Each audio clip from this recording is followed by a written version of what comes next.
dance for joy. Welcome to Sensible Secondhand Reviews, the series where we look at practical and sensible cars you can buy for a budget of between £1,000 and £5,000.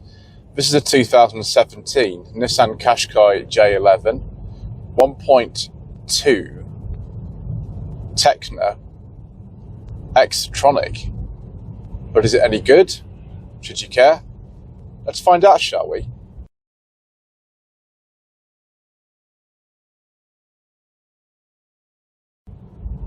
So we've had one of these on the channel before. It was, I think, a 2020 model we filmed in 2023.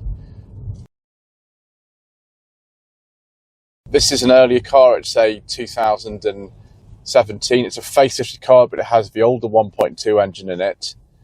And it's actually worth a fair bit of money because of this automatic gearbox in it.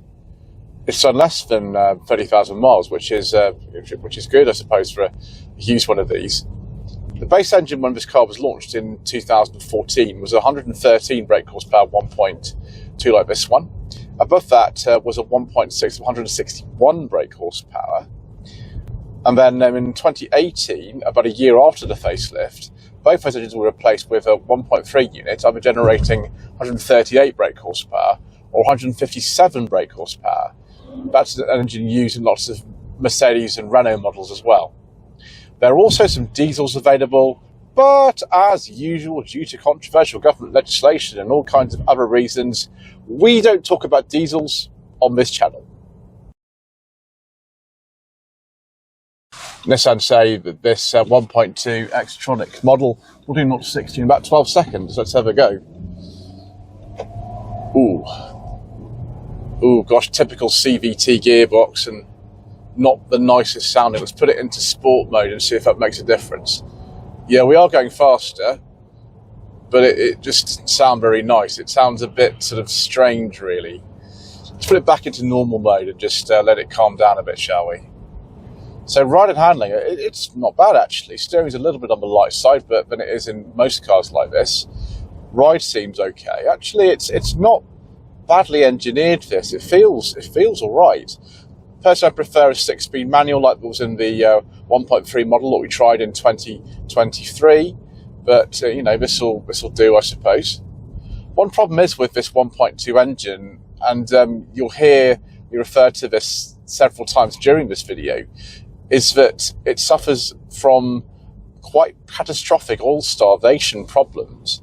And it's even on cars that have things like full service history. It's been known to happen on cars. Well, this car's done 27,500 miles, but it's been known to happen on cars that are actually as low mileage as this, even if they have been serviced, which is quite bad. I would probably go for a 1.6 because the 1.3s also can suffer from timing chain issues. Also, the very early ones of these now have corrosion issues as well, which is crazy. Like they're all right, these cars, but they're not quite as dependable as something like, I don't know, a Mazda CX-5.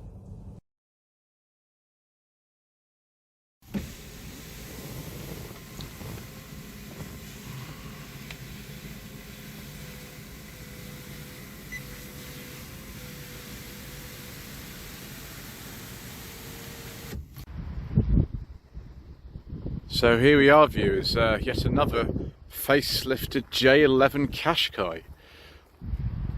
I think actually the facelifted cars do look very nice. I prefer the styling of these to the J12s, which came out, I think, beginning of 2022 it was.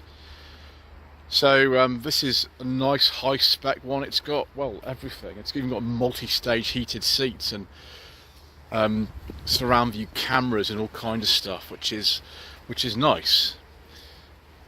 See, because this is the automatic model, it is, you know, worth quite a lot of money as well. Just awaiting a bit of final preparation. I think it needs a bit of polishing at the bottom, and we'll have a look at the boot. Unfortunately, where we are is actually just on the access road down to the Crooked House pub in Dudley that a lot of you know about, and people have taken to dumping stuff around here, which is a bit of a shame, really. Anyway. So this car's actually got a boot liner in it, so obviously the person who's looked after this would have been quite careful. Even got a Nissan warning triangle, it's a safety pack in there. Adjustable height boot floor, which is nice. Lift all this up to get right to the bottom. Are we going to move this? Oh, right. Let's move all these things out of the way first. Right, having moved about 15 million things out of the way, I was looking for a nice space saver spare, but it turns out we don't have that because we've got the Bose sound system in here.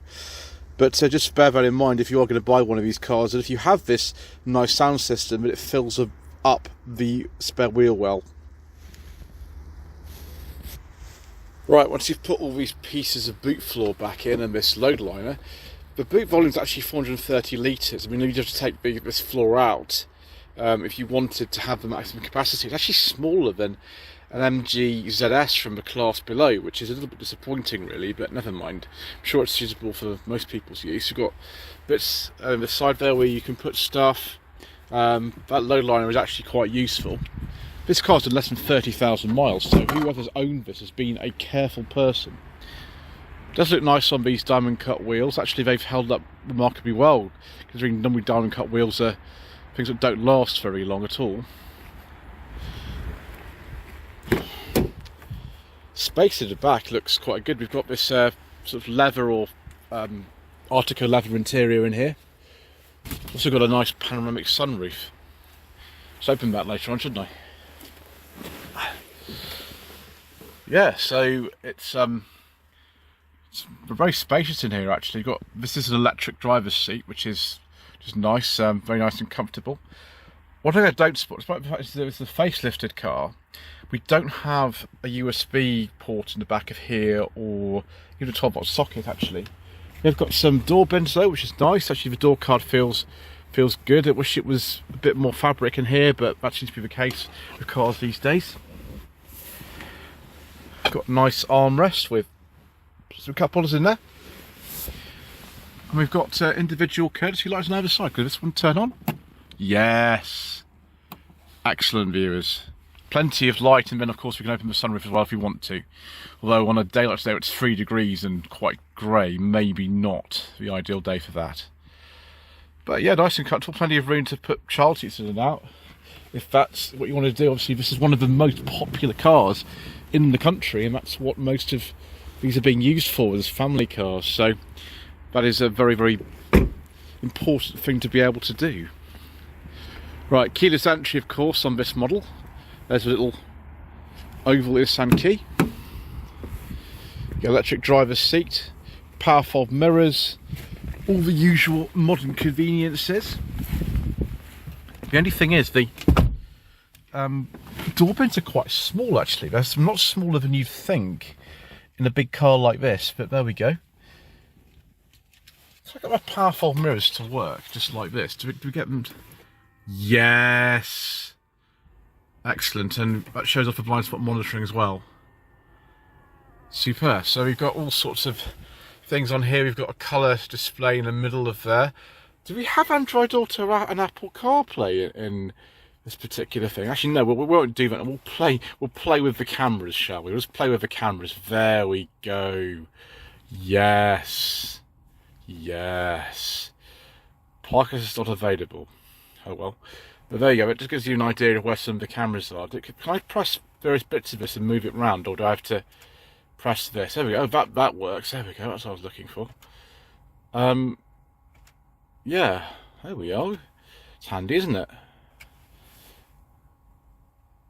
What else is on here? So, CD aux. No, we're looking for Android Apple CarPlay. So if I press setup, does that do anything? No, I don't think we've got Android Auto Apple CarPlay in this particular system. We do have dual zone climate control though, which is good. Is this just a blind, or is this... Ooh, yes. That's better, viewers. That's much better. I should have done the interior bit with that open. I don't think the roof opens or anything, but... No. That's fine, we'll drive like that. That's brilliant. Okay, that's much better. Yeah, dual zone climate control, automatic handbrake. That's not a problem on this Xtronic version. Multi-stage heated seats, which I'm very grateful for today. Lumbar support. Can we take this tray out? Yeah, we can. And we've got someone to put an adapter for more USB ports in here. Would have us in there as normal. We'd just put that in like that. which you just place resting, isn't it? There we go. That's strange. Like, it says USB port in here. It's not a 12 socket. So there's no USB ports in here at all. Isn't that strange? You'd have thought there'd be. Anyway, 2 cup holders in there. Do my secret mission documents fit in the glove box? Let's have a look, shall we?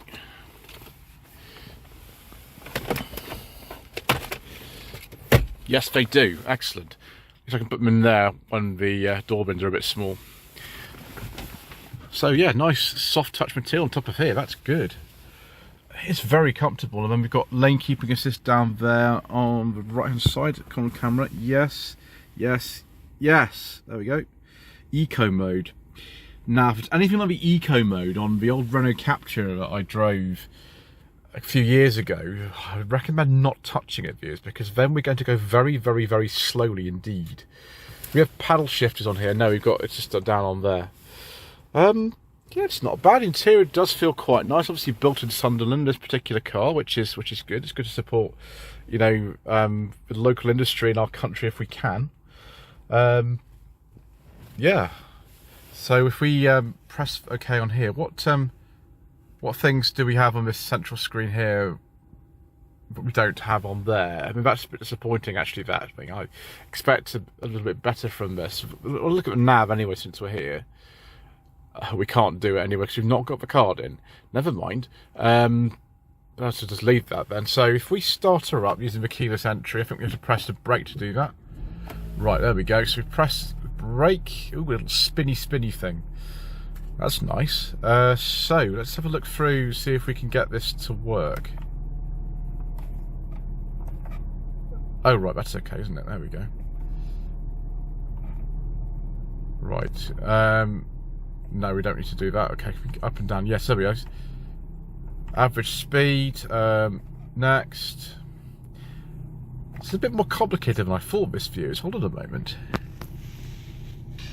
Okay, you press it sideways and then you can go like this. There we go. Tyre pressures. Yeah, safety shield. Safety shield. ESP. Yep.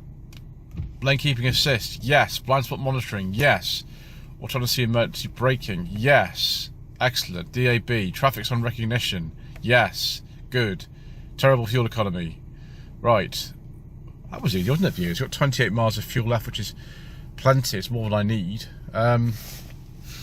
Yeah, start button's just here. I mean, I prefer a normal key myself, I think, but that's okay. Right, I think we've covered most of the stuff in here. Let's have a look at the engine, shall we? Oh, it's one of these cars where, like, the fuel release is right next to the bonnet release, so be careful which one you pull, otherwise you're going to have an unfortunate time at a petrol station. Right. Okay, just give me a second to open this up, viewers. So this is a 1.2 litre 4-cylinder turbocharger. That being 113 horsepower. We are going to come back to this, viewers, because this is one of the main problems with this J11 Qashqai, this 1.2 engine. I've heard incorrectly that the 1.2 was not used in a facelifted car. That is not true. This is a facelifted car and it has a 1.2 engine. The 1.3 engine, which came in 2018, is actually better. It's not perfect, but it is better. This one, well, yeah, we'll go on to some issues with this a bit later when we cover that. But this car's on really low mileage. Moment it's not producing any problems, I don't think. Got a nice new battery in there. I do think these cars look okay, particularly the facelifted ones. But they're obviously, it's a very crowded marketplace, and whether you want one of these, maybe you do. I know people just buy them because they're Qashqais and they're a known commodity.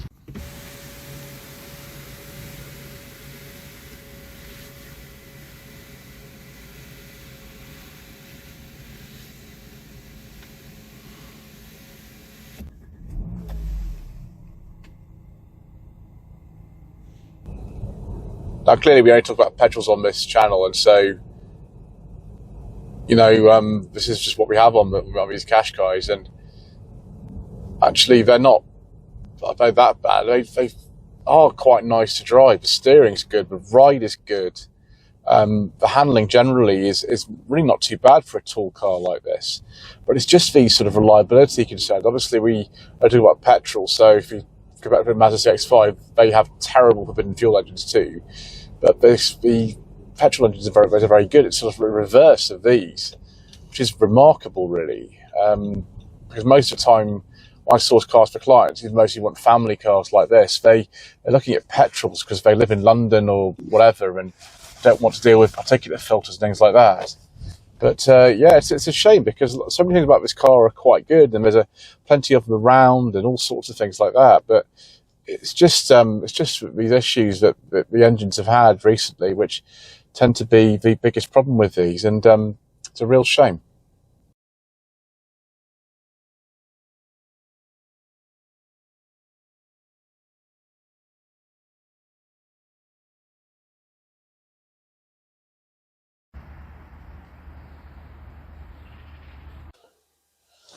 Let's now look at some trim levels for the J11 Qashqai. So this is the Tekna model. There's also the Center Premium, the Center Plus, the Black Edition, the N Connector, the N Emotion, the N Tech, the N Tech Plus, the N Vision, the Pilot 1, the Premier Limited Edition, the Tekna Plus, and the Vizier. So viewers, should you consider a J11 Qashqai for your hard-earned budget between £1,000 and £5,000? Well, I'm not necessarily sure that's a good idea. They're actually in some ways less reliable than the J10s that they replaced. I wouldn't go maybe for this engine. I'd probably go for 1.6, because even the later 1.3s are starting to suffer from timing chain tension or issues. And this 1.2 with oil starvation problems and other things, yeah, it's not getting the best reputation on the used market. What about the gearbox issues on these? This is an earlier one with the Xtronic gearbox. The later ones have a twin clutch unit. They tend to be sort of more to lack of maintenance or anything else. So make sure if you're buying one of these and has an automatic gearbox, that it's being maintained properly. Anyway, thank you ever so much indeed once again for watching. Please don't forget to subscribe to the channel, like this video, leave a comment below, and we shall see you again later on for some more reasonably priced motoring.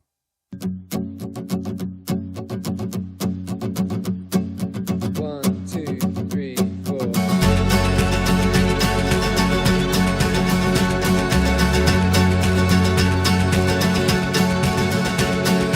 Every blue day, every day with blue skies.